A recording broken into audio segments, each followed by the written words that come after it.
Friends, welcome back to our channel. আজ আমি তোমাদের সাথে শেয়ার করব ভেটকির বাটার ফ্রাই রেসিপি। এটা একটা খুবই সুস্বাদু স্ন্যাক্স আইটেম।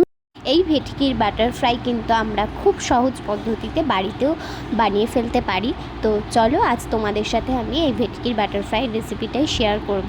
দেখো, প্রথমেই আমি নিয়ে নিয়েছি 10টা ভেটকি মাছের ফিলে। আমি এগুলোকে ভালো করে ধুয়ে নিয়েছি। এর মধ্যে দিয়ে দিচ্ছি কিছুটা পরিমাণে নুন। তো নুন কিন্তু যে যার স্বাদ মতো দেবে।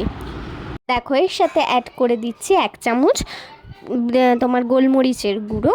এবার আর একটুখানি দিয়ে দেবো হচ্ছে হাফটা মতো লেবুর রস। লেবুর রস কিন্তু ভেটকি মাছে একটু দেবে, তাহলে গন্ধটা ছাড়বে না, সেন্টটা ভালো হবে আর ম্যারিনেশনটাও খুব ভালো হবে। এবার এগুলোকে দিয়ে দেখো আমি খুব ভালো করে মাখিয়ে নিচ্ছি। হাত দিয়েই ভালো করে মাখিয়ে নেবে, যাতে সব মাছগুলোতে সমানভাবে কিন্তু মশলাটা মেশে। আমি আগে থাকতে একটা পেস্ট তৈরি করে রেখেছি। এতে নিয়েছি একটা মাঝারি সাইজের পেঁয়াজ, 1 চামচ আদা বাটা, 1 চামচ রসুন বাটা, একটু ধনে পাতা, কিছুটা ধনে পাতা আর একটা কাঁচা লঙ্কা। তোমরা পুদিনা পাতা চাইলে দিতে পারো। আমি কিন্তু পুদিনা পাতাটা অ্যাভয়েড করেছি। এবার দেখো, এই পেস্টটাকে আমি মাছের মধ্যে দিয়ে ভালো করে মাখিয়ে নেবো। এই মশলাটা কিন্তু মাছের মধ্যে ঢোকাটা খুবই ইম্পর্ট্যান্ট, তবেই কিন্তু ভেটকি ফ্রাইয়ের স্বাদ হবে অসাধারণ। তো দেখো, আমি ভালো করে মাছগুলোকে ভালো করে এই মশলাটার সাথে মাখিয়ে নেবো সমানভাবে, যাতে মশলাটা সব মাছের গায়ে সমানভাবে পড়ে। দেখো, আমার মাছটা মাখা একদম কমপ্লিট। আমি এখানে নিয়ে নিয়েছি একটা বক্স। এটা কিন্তু এয়ার টাইট বক্স হতে হবে, হাওয়া ঢুকলে কিন্তু এর ভিতরে হবে না। তো এবারে মাছটাকে আমি এই এয়ার টাইট বক্সের মধ্যে মশলা সহ সমস্তটা ঢেলে নিচ্ছি। নিয়ে এই বক্সের ঢাকনাটাকে আমি আটকে দেওয়ার পরে এই মাছটাকে আমি ফ্রিজের মধ্যে রেখে দেবো 40 থেকে 45 মিনিট। তোমরা চাইলে কিন্তু 1 ঘন্টা বা 1.5 ঘন্টাও রেখে দিতে পারো, তবে কিন্তু ডিপ ফ্রিজের মধ্যে মাছটাকে একদমই রাখবে না। তো দেখো, আমি এই মাছটাকে নর্মাল ফ্রিজে কিন্তু রেখে দিলাম। এবার দেখো, আমি বানিয়ে নেব হচ্ছে ব্যাটার। তো ব্যাটার বানানোর জন্য আমি নিয়ে নিচ্ছি 1 টিফিন বক্স মতো ময়দা। তোমরা কাপ মাপে নিলে বড় কাপের হাফ কাপ নেবে। এবার তার মধ্যে দিয়ে দিচ্ছি নুনটা আমি কিন্তু স্বাদ মতো দিচ্ছি, তোমরাও স্বাদ অনুযায়ী দেবে তোমাদের। তার মধ্যে দেখো আমি দিয়ে দিচ্ছি বেকিং সোডা আমি আন্দাজ মতো অল্প একটুখানি দিচ্ছি, কারণ বেশি বেকিং সোডা দিলে খাবারের টেস্টটা একদম নষ্ট হয়ে যাবে। আর দেখো, আমি দিয়ে দিচ্ছি এখানে কিছুটা পরিমাণে বেকিং পাউডার, 1 চামচ মতো বেকিং পাউডার দেবে। আর দিয়ে দিচ্ছি 4 টেবিল স্পুন কর্নফ্লাওয়ার। এবার এই সমস্ত উপকরণগুলোকে দিয়ে আমি ভালোভাবে নেড়ে নেব। সব উপকরণগুলোকে ভালো করে কিন্তু মিশিয়ে নেব।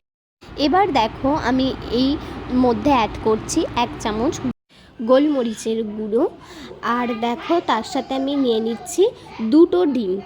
তো আমরা একটু ডিমের পরিমাণটা বেশি দিই। তোমরা কিন্তু চাইলে একটা ডিম দিয়েও এটা করতে পারো, বা তোমাদের কারোর ইচ্ছা হলে তোমরা কম বেশি ডিমটা যে যার মতো করে নেবে। আমরা একটু বেশি ডিম দিয়ে ব্যাটার তৈরি করতে বেশি ভালোবাসি। এবার দেখো, এই ডিমটা দিয়ে আমি ময়দাটা আর বাদবাকি উপকরণগুলোকে খুব ভালোভাবে মেখে নেব। এখানে কিন্তু জলের ব্যবহার হবে, কিন্তু খুবই কম হবে। ভালো করে এটাকে দেখো মিক্স করে নিচ্ছি। মিক্স করার পর তোমাদের যেরকম মনে হবে সেই পরিমাণ জল কিন্তু তোমরা অ্যাড করবে, অল্প অল্প করে। একবারে কিন্তু এক গাদা জল ঢেলে দেবে না, তাহলে কিন্তু ব্যাটারটা পাতলা হয়ে যাবে, খুবই মুশকিল হয়ে যাবে। ভালো করে কিন্তু ব্যাটারটাকে ফ্যাটাবে, কারণ ব্যাটার যত ফ্যাটাবে তত কিন্তু জিনিসটা ভালো হবে। আর দেখো, এর মধ্যে আমি আইস কিউব বসিয়ে রেখেছিলাম আগে থাকতে ফ্রিজে।